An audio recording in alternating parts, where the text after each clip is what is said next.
Hey guys, CoffinSkate here, and I'm not sure you can tell by my voice, but I haven't really been feeling too well for the past few days. I'm feeling much better. Basically, to summarize, I may have just caught the flu, but I am feeling much better. Still got a bit of a cough, so I apologize if there's any like weird edits or anything. But yeah, I meant to have this video up sooner, but when I recorded this before, my microphone it didn't capture my microphone, so I had to restart. Had to re-record this, but then on top of that wasn't feeling too well either, so but yeah, so I apologize for not getting this video out sooner, but this is my top 5 favorite games of 2024.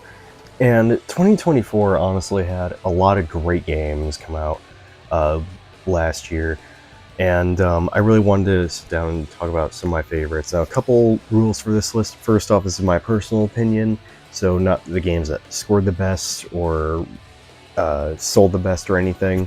And then also no remasters, ports, what have you, no expansions either, so Elden Ring DLC is not here. Though that is a very great expansion to a fantastic RPG, I didn't want to put it in the top 5. So with that being said, I'm going to start off with some honorable mentions and move on to the top 5. So to start off with Sonic Cross Shadow Generations. Now, I know I said no remasters, but I'm not here to talk about Sonic Generations, which is already a great game. That's my favorite Sonic game. However, Shadow Generations is right next to it. Shadow Generations here basically feels like a brand new game in that it's a expanded upon Shadow's story while also giving us a bunch of really fun levels. Shadow himself is a blast to play as, and yeah, Shadow Generations is honestly very worth picking this up for. Honestly, for $50, this whole package is worth getting, but Shadow Generations, my god, I highly recommend it. Next, of course, is Balatro, the game that everyone was kind of making fun of, saying, oh, how the hell did this game get nominated for Game of the Year? It's an indie game. You play it and it's actually very addicting. It's very fun. It's a roguelike poker game. So if you like the idea of that, it's very fun. You basically just create poker hands to go up against blinds and stuff like that. It's super fun. You get a bunch of jokers that give you all these abilities, stuff like that. Highly recommend this if you're looking for something unique. And lastly, Persona 3 Reload, a fantastic remake. I could never get into any past versions of Persona 3 for a variety of different reasons, from gameplay being kind of mixed, in my opinion, to or just gameplay having issues, to like the presentation in the case of Persona 3 Portable. And then this version came out and it was just way better. It looks really nice as well, and it is actually just the best way to play it. They heavily improved the gameplay. Soundtrack, I personally feel, sounds really good. Although there are some songs that I think are better than the original, but I digress. Either way, this is the best way to play Persona 3. I don't care what anyone says. If you prefer the tactics menu system of the original, playing it with just by using tactics, dude, just go play the original. But for a first time player playing this game, yeah, this is the best way to play it. It's fantastic. Okay, coming in at number 5 for my top 5 is Tekken 8. Tekken 8 is by far the best fighting game I've played this generation. And I've played stuff from KOF 15 to Street Fighter 6, so this game to me is just so goddamn fun. Just to get, the gameplay stuff out of the way. Gameplay, it's very similar to Tekken 7, but of course each character has a bunch of new moves they can use. My main Jin, for instance, he can go to Zen Stance from a lot more moves, he can go into Break Step from a lot more moves. He has stuff like Down 2, which is counter hit, and yeah, aside from like changes to some moves, stuff like that, his combo game is pretty similar to in Tekken 7. But yeah, he also gets instant electrics and shit like that from some moves. But yeah, aside from just my main character, a lot of the characters just they can do a lot more shit in this game now. There's also the heat system, which basically causes your characters to go Super Saiyan. Essentially, they get a bunch of new moves. They get some new shit they can do that's exclusive to Heat mode. Like with my main Jin, he can, by pressing down back 1+2, he can get access to the OG Mishima break step moves, or the old Mishima style moves. And there's also stuff like Heat Dash, Heat Smash, and shit like that. But the gameplay in this is super fun. They also nerfed backdashing, stuff like that. Sorry, took me a moment there, but yeah, there's stuff like they nerfed backdashing, they added chip damage, so it's a much more aggressive game compared to Tekken 7. But aside from that, the content in this game is jam-packed with content. You have, of course, the usual versus mode, the arcade mode, you have practice mode, which is heavily expanded upon in this game. They added new stuff like being able to set the second command to punish, so then, you know, there's a lot more stuff you can set up in this game now, and that's just one of many things from the practice mode. And then there's also the replays, which they've also expanded upon those too, giving you even tips on how to do or how to counter certain moves or how to punish certain moves, what to do for certain strings and stuff like that. Like, hey, you can duck this the last hit of the string and follow up with a launcher. And then aside from that, there's also the online mode, ranked, which is ranked makes me want to pull my hair out, but that's a whole different can of worms. But you have ranked, quick matches, player match. You have the new Tekken Lounge, which is cool to run around in. This game also has Tekken Bowl, or Tekken Ball, that's what it was called. Sorry. It's the mode where it's like volleyball. But yeah, this game has Tekken Ball. And then there's the two story modes. There is the main story, which is like a very cinematic sort of anime, or over-the-top anime storyline that I like. I want to say it was Maximilian who described it like this. He described it as like the Fast and Furious of fighting games, and it is so over the top, especially in the last few chapters. And the last battle, the last fight in the main story is like neck and neck with Tekken 7's final fight. But yeah, it's so good. The main story is so good. There's also Arcade Quest mode, which is essentially like a 10 to 15 hour campaign that is also a sort of tutorial on how to play Tekken. It's not going to teach you all the ins and outs. Like, it's not going to tell you character specific stuff, but it's going to basically give you the fundamentals.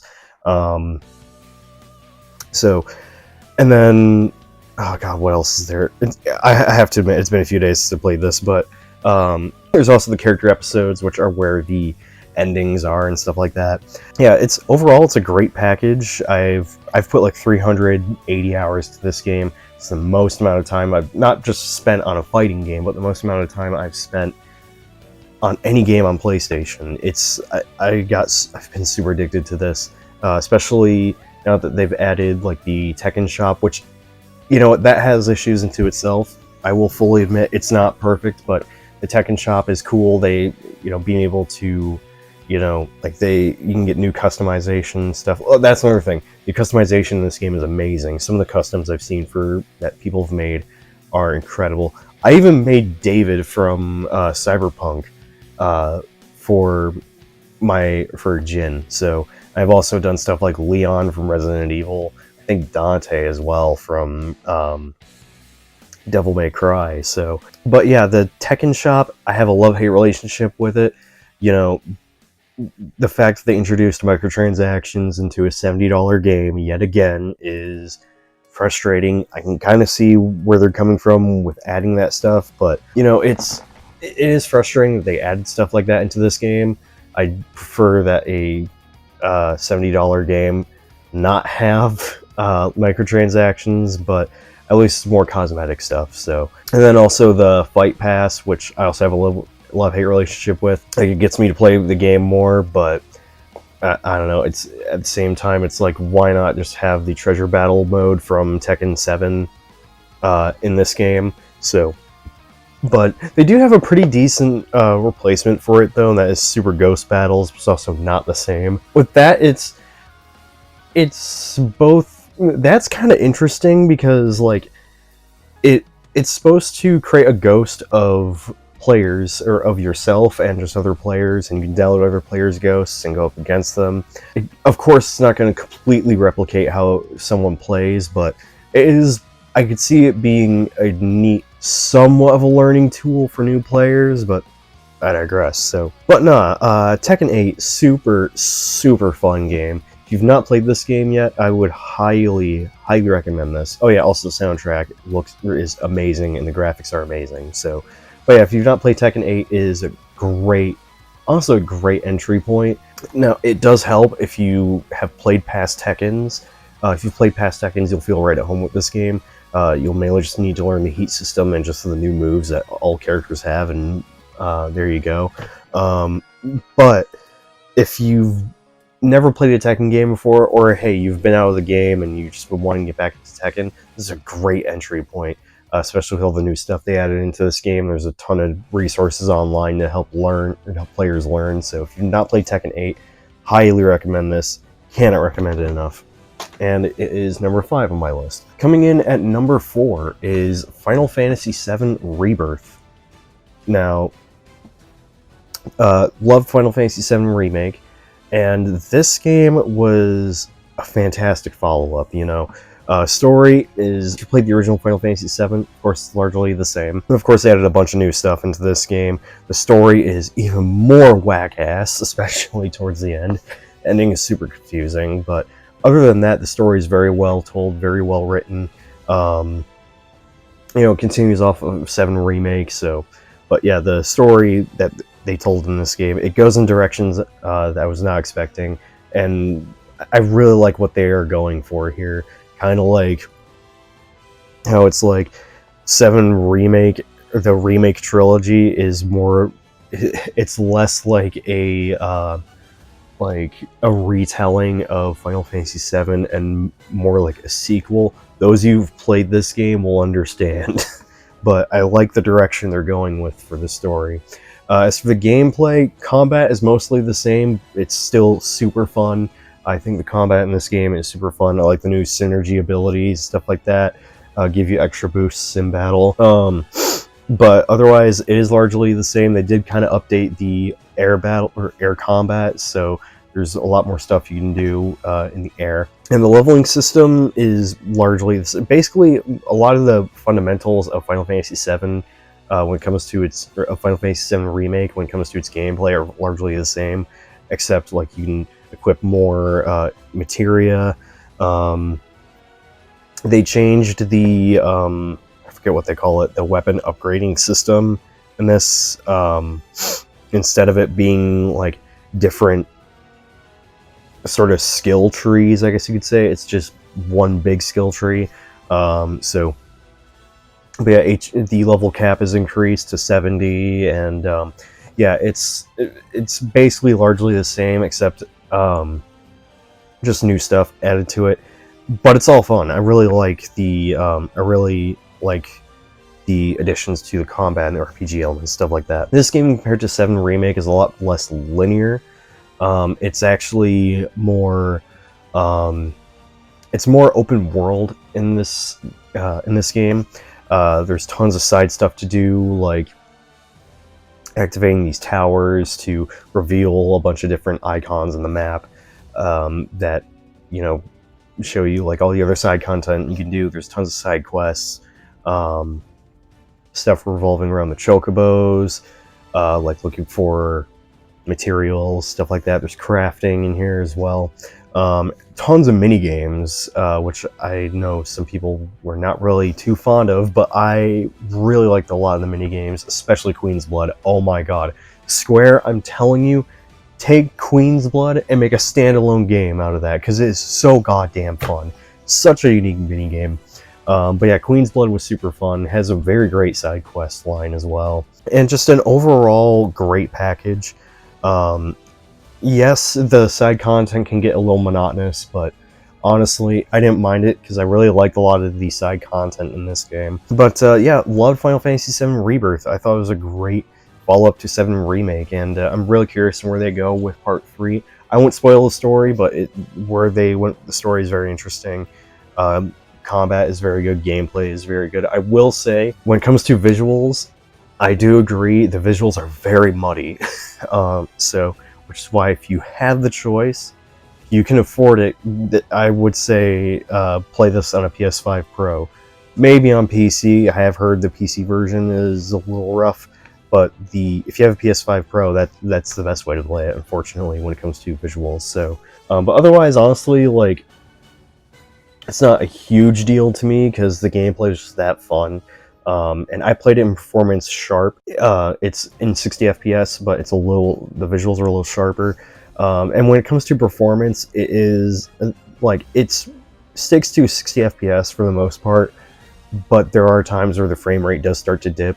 I mainly noticed that in Cosmo Canyon, but otherwise, and yeah, like, it's a great game. I really like Final Fantasy VII Rebirth, and I definitely want to go back to this. I'm not looking forward to finishing up the side content though, because there is, which kind of goes into a negative I have. I feel like some of the side content when it comes to the fights, I feel like the combat wasn't entirely designed with some of the fights that they came up with in mind.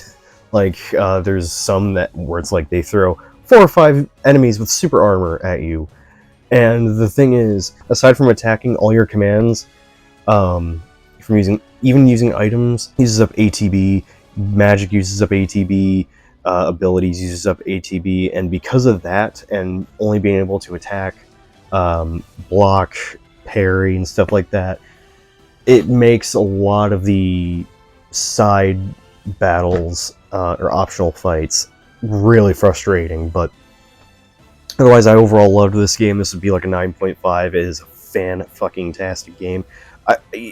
Honestly, I really want to give it a 10 out of 10. Me personally, I would give it a 10. But critically speaking, I'd probably give it like a 9, 9.5. But it is a fantastic game. Cannot recommend it enough. Coming in at number 3 is Astrobot. This game, if you have a PlayStation 5, this game is a must. Even if you are not like that crazy into platformers, this is a must. Astrobot it's a 3D platformer. First off, visuals are amazing, and this game is so goddamn cute. And the soundtrack is amazing. The soundtrack is super catchy. It's on Spotify, it's on streaming platforms. Check it out, it is so goddamn catchy. Let me put it to you this way.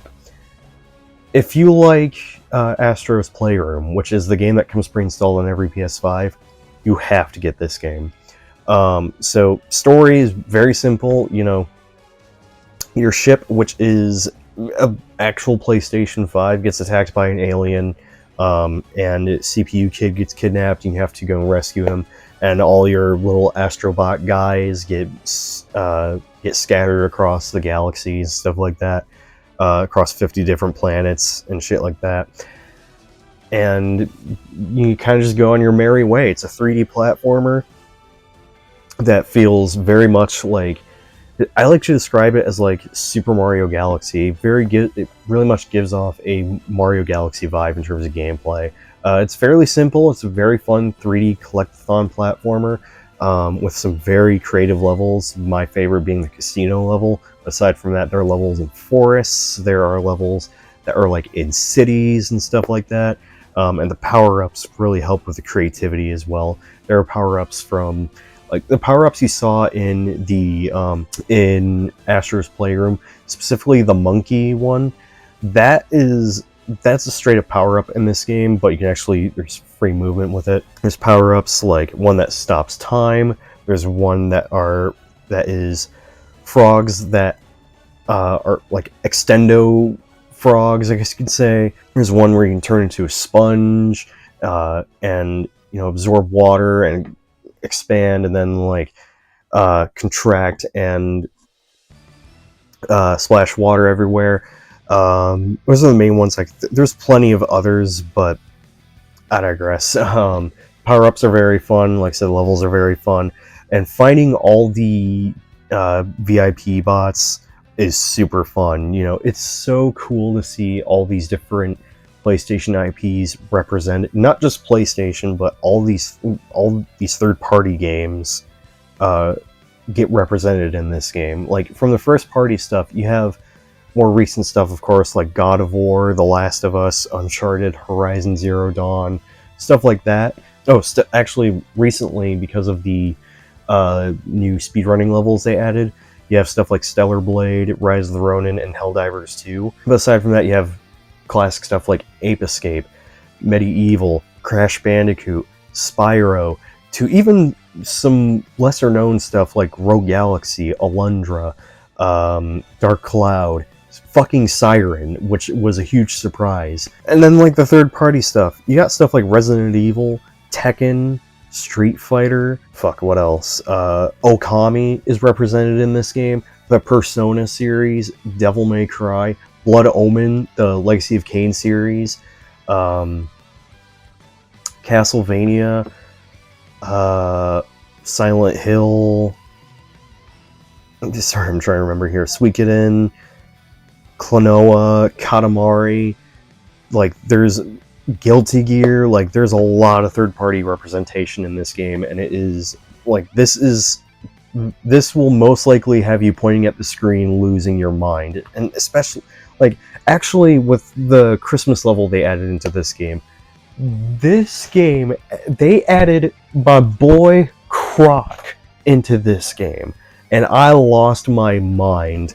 Like, Croc is one of my favorite 3D platformers on the PlayStation 1, and probably my favorite 3D platformer on PS1. To see him get represented in this game, to see Croc get represented in this game in the most recent Christmas level was an absolute joy. By the way, very excited for that Croc remaster that's coming out. Very, very excited for that. But anyways, now Astrobot, amazing 3D platformer. One of my favorites. One of my favorite PlayStation IPs now. And also a fairly short game. You can finish this game like 10-15 hours. It took me like 16 hours. So I was also working on the platinum. So if you've not played it, highly recommend this. And the speedrunning levels are also fun to play as well. So highly recommend it. It is such a charming game. Coming in at number 2 is a game that honestly really surprised me. This was a game that I played the original leading up to this game's release, just to prepare myself. And, you know, I absolutely adored the original. Granted, the version I played is terrible, but I absolutely loved the original. So, needless to say, I was looking forward to this game. You know, I was also skeptical, just like most others, but then the game came out, and I knew from the first 15 minutes of the game that the developers understood the assignment. And then when I finished the game, yeah, they absolutely understood the assignment. Number 2 really is number 2. Silent Hill 2 for PS5. This game might have to be my new favorite horror game. Now, I loved Resident Evil 4 Remake, and in some ways I'd probably still say that's still my favorite horror game of all time. But before anyone says anything, yes, I played the original Resident Evils. I still Ferrari 4 Remake. But anyways, so Silent Hill 2 really blew my mind. This game was incredible. So, like I said, I loved the original, but this game, you know, story is the same. You know, they added new cutscenes that, you know, expand upon the characters and kind of go even further with some of the interactions between James and a lot of the other characters. Which also, voice acting in this game is superb, especially from Luke Roberts, who was fucking robbed at the Game Awards. This game into itself was robbed. This game was, man. So, yeah, the story, basically the same. The story is fantastic, anyways, so. But the gameplay of the original, it functions, it works, but it was rough, to say the least. So, needless to say, with this game, the gameplay is so heavily improved. The combat in this game, for one. I actually love the combat in this game. The melee combat in this is super fun. Adding a dodge mechanic to it as well. It is basically just doing the same melee combo over and over again, but man, is it fun. What really adds to it is all the different enemies that act differently, and you don't fight every enemy the same way. Each enemy, like you have the four-legged monster, and I apologize, I can't remember the names of these enemies off the top of my head, but you have the four-legged monster that's super aggressive, same with the nurses. No two enemies can be fought the same way. I guess you could say. Some of the enemies are really aggressive. There are enemies that spew out the acid. But yeah, combat is super fun. The shooting actually feels really nice in this game. And also what helps with the combat being super fun is the boss fights. But I'll get to that in a... You know what, since we're talking about combat, I'll just bring them up right now. The boss fights in this game feel less like fights now and more like events. The boss fights in this game are amazing, especially the final boss. Like, the final boss was fantastic. Oh, and the boss fight in the... Was it the hospital? Yeah, the boss fight in the hospital was also absolute fire. Like, the boss fights in this game were excellent. Oh, and Abstract Daddy. Oh my god. Abstract Daddy was stressful. But man, was it one of my favorite fights in the game. Especially when... What also helps is when you know the context of that fight. It's horrifying, and yet one of the best fights in the game. I absolutely loved it. And then, of course, the Pyramid Head fights and everything. Like, all the boss fights in this were actually very good. The exploration in this game is done very well. I've seen some complaints some people have where it can feel a little linear, and I kind of get that, but exploring in this game, I really enjoyed exploring the town of Silent Hill in this. There are some really fucked up environments in this game as well, but no, exploring just the town itself, but also exploring all the different areas in the game. It was downright trippy and creepy, especially in the Otherworld. Oh my god, the Otherworld in this game made me wish I wasn't born. Like, the Otherworld in this game looks so fucked up, especially compared to how it looked in the original Silent Hill 2. How it looked in Silent Hill 2, the original, is tame compared to how it looks in this game. It is so fucked up looking. It's so decrepit and gross looking, and then also when you see the draped covered walls with all the cloth and everything, man, and even when you're just exploring in the normal world, whatever the hell you want to call it, I guess you'd call it the light world, even that is really eerie with all the fog and everything. And also what helps is the sound design. The sound design in this game is done so well, especially when you're playing it with headphones. I think they really nailed it with the sound design in this game. Enemy design is honestly the design of everything from the enemies and all that are done so well in this game as well. The puzzles, I really like how they revamped a lot of the puzzles as well. And I also like all the nods and Easter eggs to the original.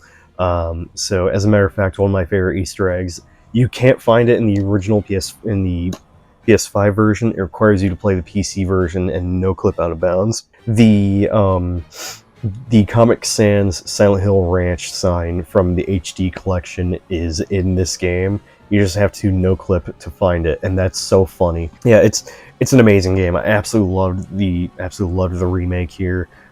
Just an absolutely horrifying game. Also, another thing, this game is horrifying, and to prove a point, they took a scene that didn't really get to me all too much. The scene where James is speaking to Maria when she's behind bars. they somehow made that scene super fucking stressful. Like, it legitimately stressed me out. My anxiety was going through the roof on that scene. I have no clue how the hell they managed to pull it off, but they absolutely nailed it. So, but yeah, just Bloober team, please remake Silent Hill 1, because this game was amazing.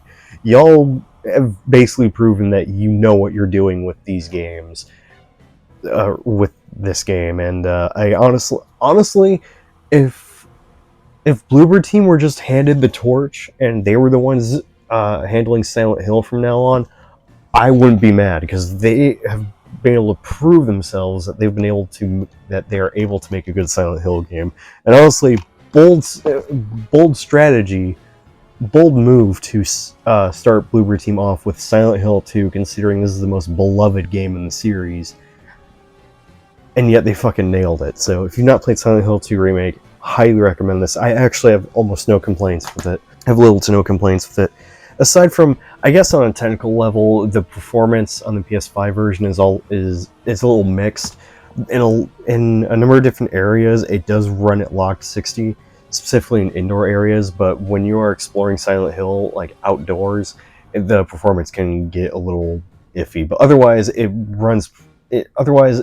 performance can be all over the place. So, and something worth mentioning, if you have a PS5 Pro, the image quality can be, not the image quality, but there are some visual bugs if you play on PS5 Pro, so just something to be aware of. Okay, coming in at number 1, this was my most anticipated game of the year. I was so excited for this game, and I pre-ordered the collector's edition, got it the day it came out, and oddly enough, it came out not long after Silent Hill 2, but anyways, this is my most anticipated game. Played the demo, absolutely loved the demo, and I finally finished the game like a few weeks ago. This game, man, this fucking game, if you are a fan of JRPGs, this game is a must. My number 1 pick for favorite games of 2025 is Metaphor Refantazio. This game is amazing. So, if you've not played this game yet, honestly, TLDR, this is Atlus's best RPG, in my opinion. And if you like Persona and Shin Megami, specifically like Persona, but if you like Persona and even Shin Megami Tensei, this is a must. That's how I feel about this game, in short. In long, however, this game is a masterpiece. So, to start off with the story, the prince is cursed, and you have to find the person who cursed the prince. But then, because of the king's magic, the king was also assassinated. He's now starting a tournament for the throne, and you enter the tournament for the throne, and now it's kind of like a race to become the next king. That's basically the story in a nutshell. But of course, it's not that simple, and it goes in directions you would not expect. There are some insane fucking twists in this game. So I won't elaborate any further on the story, but what I will say is the story is extremely well written. Some of the best writing that I've ever had the joy of experiencing in not just an Atlus game, just a video game in general. Some of the best writing that I've played that I've ever sat through in a video game, with a fantastic cast of characters. Each one, even the characters I didn't find I found the least interesting, were also fucking peak. Like the writing, the characters, the main antagonist, just, oh my god, they absolutely nailed it with this game. The world is also so good and so interesting. The lore, oh my god, the lore in this is so interesting. Gameplay. So the gameplay, when it comes to the combat, it just give you guys a base level of what it's like. The combat, if you played Shin Megami Tensei, basically think that. It's not like Persona with a one more system. It's Shin Megami Tensei. But for those who've never played a Shin Megami Tensei game before, essentially it's the press turn system, and how it works is when you exploit an enemy's weakness, you have 4 turn icons, or up to 4 turn icons, and the amount of turn icons you start off with in battle is the equivalent of how many party members you have, which the max is 4. And how it works is when you exploit an enemy's weakness, you only use half a turn icon. When your attack is blocked or missed or repelled, you lose turn icons, and in some instances you lose all your turn icons. And this also applies to the enemies as well. So, but yeah, so basically think, whereas you played the Persona series, it's basically, aside from how the turn system works, it's very similar to the Persona series. So, and then you have like the archetype. Oh yeah, also in this game, unlike Shin Megami Tensei and Persona, there is like the row system. So you have a front row and a back row. When you're in the front row, you deal more physical damage, but you take more damage. When you are in the back row, you deal less physical damage, but you take less physical damage. It's basically like a distancing. And then there's also like strategizing with it as well. But yeah, but other than that, if you played Shin Megami Tensei or Persona, it's very similar to those games in terms of its battle system. Again, it's just the press turn system from Shin Megami Tensei specifically. And then there's also the archetypes, which are essentially like this game's version of Personas. They are more like classes, though. So, essentially, each archetype has specific skills you learn. They have unique stats and unique resistances and stuff like that. Yeah, each archetype specializes with certain stuff. Like you have the ones that are more physical based, like the archetypes from the Brawler lineage, the Swordmaster lineage, and the Berserker lineage. You have the magic users for like the Mage lineage, and Soul Hacker is not Soul Hacker.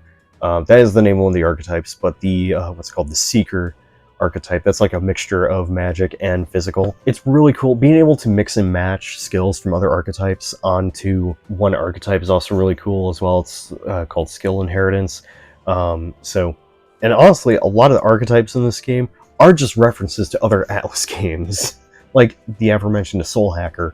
So, and I won't name the other ones because some of the other ones are pretty obvious if you know Atlas's past games. But archetype system, very cool. One of my favorite class-based systems. And then there's also the social life sim gameplay of this. It's very similar to Persona, just without the school life stuff. But essentially, for those who never played Persona, essentially what it is, you do activities to raise your social stats, and so then you can hang out with, in this game, your followers, rank up your followers, which is a lot more straightforward in this game compared to having to hang out with them multiple times to then rank up, which makes it much less frustrating in this game to rank them up.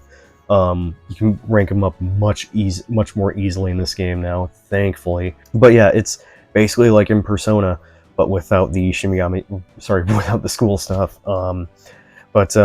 Just doing activities, raising your social stats, or they call them royal virtues in this game, and then being able to hang out with your followers, stuff like that. So and start completing quests and stuff like that. This game, though, has a much bigger variety of places you can visit, though. So you're actually just exploring the entire world as well. But it's more like you pick points on a map and you just either fast travel to them or travel by like ship in this game. So they call them gauntlet runners in this, and that would require a whole explanation. And then also, I haven't even touched on the style. This game, it's a fantasy RPG, but they still managed to absolutely knock it out of the park with the menus. It is still a super stylish game, and also the soundtrack slaps in this game. They absolutely nail it. So also the art design, oh my god, I love this game. Absolutely love it. Absolutely adored it. And I fully intend on actually playing through this game again because this game was so good. Absolutely loved it. I mean, I plan on playing through the other Persona games again, but man, absolutely loved, absolutely adored Metaphor Refantazio, to a point where I didn't want this game to end. It was to a point where I was disappointed that this game ended. I was that amazed with it. So if you've not played Metaphor Refantazio, please play it. It is a masterpiece. It is the best game Atlas has put out ever, in my opinion, so far. And I cannot recommend this game enough, and it is, without question, my game of the year for 2024. So there you have it. That is my top 5 favorite games of 2024, and I'm looking forward to 2025. Also, I will be playing some stuff that I missed from 2024. Like, currently I'm playing through Stellar Blade by Intent, I'm playing through Dragon's Dogma 2 and Grand Blue Fantasy Relink, and I still need to pick up System Shock and Alone in the Dark. But anyways, so yeah, that's it. Let me know, what are your top 5 favorite games of 2024? What are your top 10? Let me know. I'd be really curious. I really would like to know. So, but there you have it. Thank you guys so much for watching. I'll see you all next video. I'm CoffinSkate signing off, and have a great rest of your day.